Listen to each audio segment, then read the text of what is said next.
This Roger Ebert-looking fellow is a newscaster in Norway.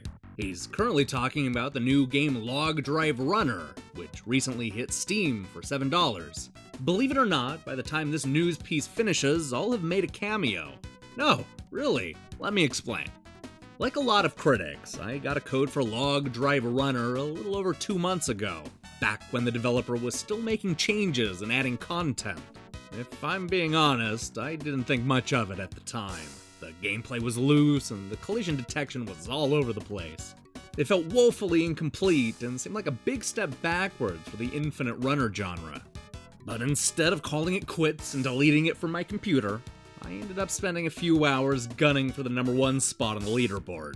Like a lot of stupid things I've done, this happened because I was bored and going back and forth with a fellow critic. I'm normally not the kind of person that cares about earning the high score, but I became uncharacteristically aggressive in my hunt for the #1 spot. After a night full of log running, I finally came out on top. Of course, all this was completely pointless. Given how bite-sized the game was, I had already decided not to write a full review. This exercise was just to be #1, and maybe rub it in a few other people's faces. And, now that I'd done that, I completely lost interest in the shallow game and erased it off my computer. But here's the thing, I may have been done with Log Drive Runner, but Log Drive Runner was not done with me. Recently, completely out of nowhere, I was informed that a Norway news channel did a report on the game's developer. This makes sense, I suppose, given that Proud Camel Games is also from Norway.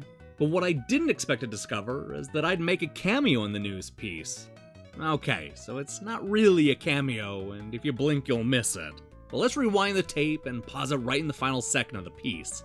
As you can see, I'm still on the leaderboard, though apparently I've been bumped down a couple of places. All that time I spent fighting for first actually paid off.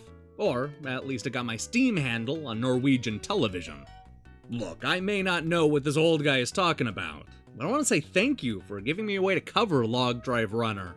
I still think you probably shouldn't spend $6 on a mediocre infinite runner, but at least I don't regret spending that night replaying the game over and over until earning first place. Sometimes it's the small victories. Well, that was stupid. You know what isn't stupid? Winning a free game. We're going to be giving away copies of Dogos all week over at the Defunct Games Twitter account. I have a bunch of codes for the PlayStation 4, Xbox One, and even Steam, so there's a reasonable chance you could win.